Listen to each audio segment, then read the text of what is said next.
નમસ્કાર મિત્રો, તમે જોઈ રહ્યા છો જાગૃત નાગરિક ગુજરાત રાજકારણ। સ્થાનિક સ્વરાજની ચૂંટણીમાં માત્ર એક દિવસ બાકી રહ્યો છે અને જિગીશા પટેલે જયરાજ જાડેજા અને તેના પુત્ર પર આક્ષેપ કરતા કહ્યું છે કે બે કોડીના ગુંડાઓને હું પનોતી જેવી લાગુ છું। અહીંયાના બે કોડીના ગુંડાઓ છે ને એને હું પનોતી જેવી લાગુ છું। આપણે કહીએ ને કે પનોતી બેઠી, પનોતી બે એટલે શું થાય? હારા હારાના હારા કામ હોય ને એ ન થાય, બધું કરવા નીકળ્યા હોય, છેલ્લે એન્ડ ટાઈમે પહોંચે ને ત્યાં કામ ઠોકી જાય, નુકસાન થાય, પૈસાકીય રીતે, નાણાકીય રીતે, બીજી ત્રીજી રીતે નુકસાન થાય। એટલે અહીંયાના બે કોડીના ગુંડાઓને હું પનોતી જેવી લાગુ। કેવી? પનોતી જેવી, કારણ કે ભ્રષ્ટાચાર બંધ કરાવી દીધા। જ્યાં જાઉં ત્યાં ભ્રષ્ટાચાર ઉજાગર કરવું એટલે ખીચામાં નાખ્યો હોય ને કાઢીને પાછા દેવા પડે। જોયા હે ને, રોડ રસ્તાના કામ બનવાના ચાલુ થયા છે, જોયા છે ને બધાએ? જ્યાં જ્યાં જાઉં છું ત્યાં તમારા પ્રશ્નો હલ થતા જોયા છે ને બધાએ? એટલે એને પનોતી જેવી લાગુ। પાછા હું કે અમને ગુંડાગીરી કરવી પોહાય છે, જ્યારે અમારા કોઈ નાના ખેડૂતને એક ઈંચ જમીન કોક છીનવી લે અને એના માટે જો અમારે ગુંડાગીરી કરવી પડે તો અમે એમાં રાજી છીએ। તો ભાઈ મારે પ્રશ્ન તમને એ પૂછવો છે કે રીબડાવાળા જમીન પચાવી લેતા હતા અને અમિત ખૂટ, અમારા સ્વર્ગીય અમિત ખૂટ જ્યારે એના માટે લડાઈ લડવા માટે નીકળ્યા તો ન્યા ગુંડાગીરી બતાવી હતી ને? ન્યા કેમ ન બતાવી? તમારા ને તમારા માણા જમીન પચાવે અને મત લેવાનો તો વારો આવે ત્યારે પાછા હાથ ફેરવવા જાઓ ને તમારા માણાને કહો કે હાલો ભાઈ હવે નીકળી જાઓ, આપણું કામ થઈ ગયું, એટલે પાછા ખેંચી લે। આ નીતિથી હવે ગોંડલની જનતા વાકેફ થઈ ગઈ છે, થઈ ગઈ છે ને? લાવા કાવા દાવા કરવાનું રેવા દો, કરવાનું છે એ કરવા માંડો। આખી સભામાં મારો વિરોધ કર્યો, એના કરતા એકાદું વિકાસનું કામ બતાવ્યું હોત તો કેવો આનંદ થતા, પણ ન બતાવી શકે। કર્યો હોય બતાવે। વિકાસ કોનો થયો? તમારા તાલુકાના રોડ રસ્તા હારા બન્યા? 15-15, 20-20 વર્ષથી મને તો ઘણા લોકોએ કીધું કે બેન અમારે અહીંયા તો વર્ષોથી આમને માયલું આવે, બન્યા? તમારી નદીઓ સાફ છે? પીવાનું પાણી સાફ છે? છે બેનો? કેટલા ટાઈમે પાણી આવે છે? 4 દિવસે ઘટે છે?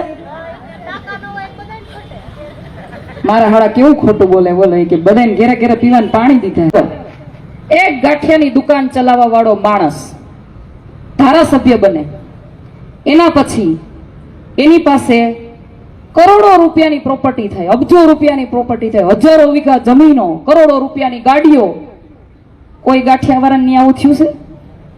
50-50 વર્ષ પેઢીઓથી ગાંઠિયા બનાવતા હોય એને થયું છે આવું?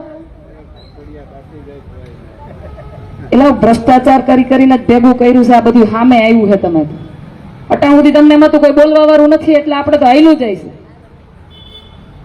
એક ગાંઠિયા વાળો બિચારો એની આખા દિવસની જેટલી કમાણી છે ને એટલું તો તમારો આખા દિવસનો ઓલો બોડીગાર્ડનો પગાર હશે। એ જો કે તમે નથી આપતા, એપીએમસી માંથી આપે છે એવું માણા મને કહેતા હતા એના। એટલે ભ્રષ્ટાચારની માજા મૂકી છે આ લોકોએ, તો એ મારા હાડા હરદતપુરી બાપુના ધમ ખવડાવે। કોને ખવડાવે? એના કાર્યકર્તાઓને। ઈ તો નો જ ખાય પાછા, બાજુમાં ઓલાને બોલાવે, હાલ ભાઈ ખમ ખાઈ લે, તો ઈ નો ખાય। હું કામ? એટલે બાકી જ ન રાખ્યું હોય કઈ।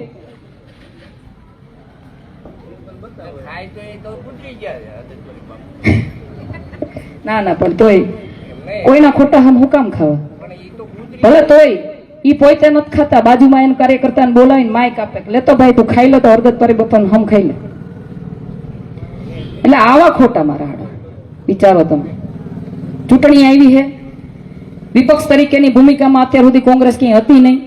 આ વખતે આમ આદમી પાર્ટીએ અહીંયા એનું મજબૂતાઈ બતાવી છે, એનું કામગીરી બતાવી છે, એટલે હવે ખબર પડી ગઈ છે કે હવે આપણે હારીએ છીએ, એટલે હવે બધુંય કરશે। અટાણથી એમ કહે છે, હું કહે એ કે એ કઈ જીતવાના નથી કે એના, અને જીતશે ને તો 10મા દિવસે કે ભારતીય જનતા પાર્ટીનો ખેસ પહેરી લે, એવું કહે છે।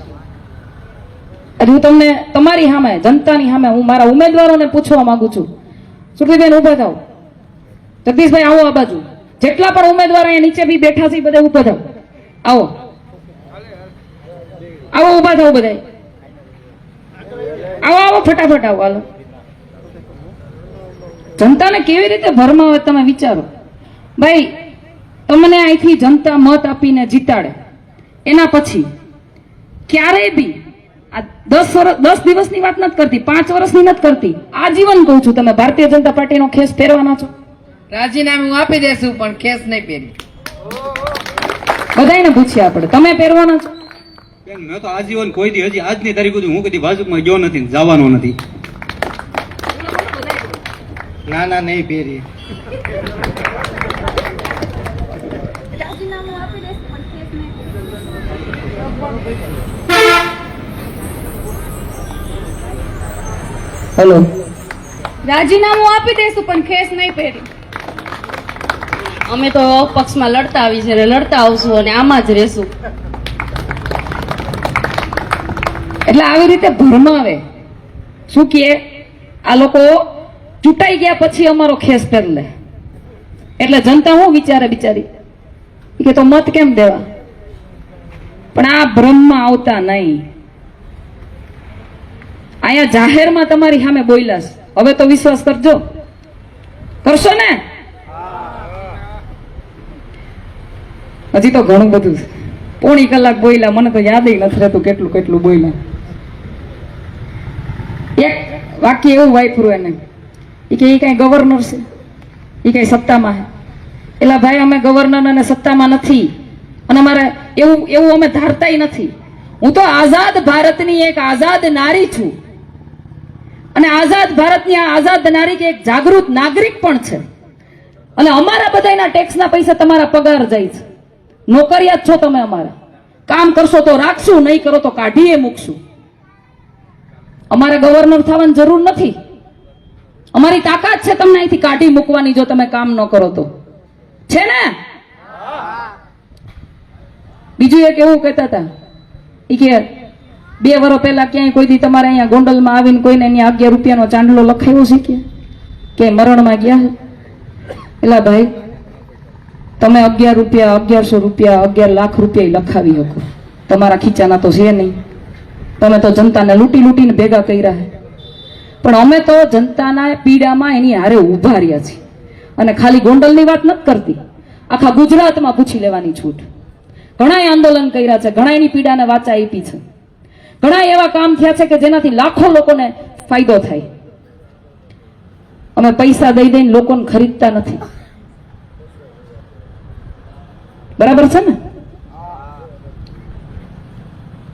એક ઓલા કચરાભાઈ તો પાછા એમ કહેતા હતા કે વીસી વાળી વાત આવી ને, તો એ કે વીસી ને ઉપર કેસ ન થાય એટલે કે અમારા ભાઈ શ્રી એ કે એચએમ ને એટલે હર્ષભાઈ સંઘવીને ફોન કર્યો ને બધું રોકાવી દીધું.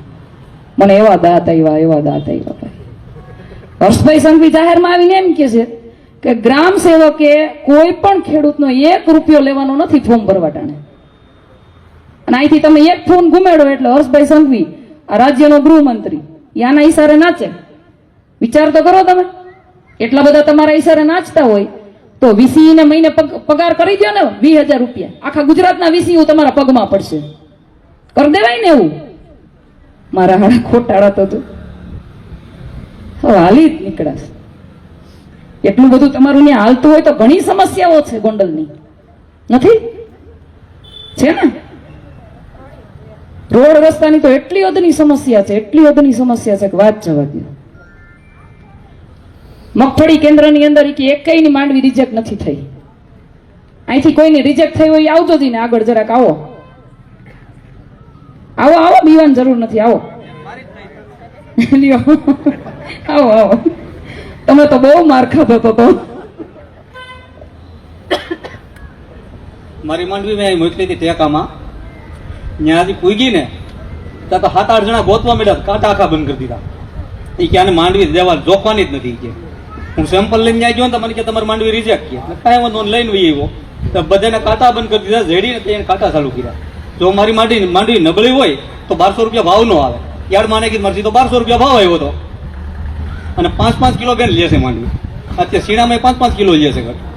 કેવડા તડકા તો એમ કે અમે ખેડૂની વારે કઈ રીતે તમે ખેડૂની પથારીઓ વેરવા ઉભા ત્યાં બધા.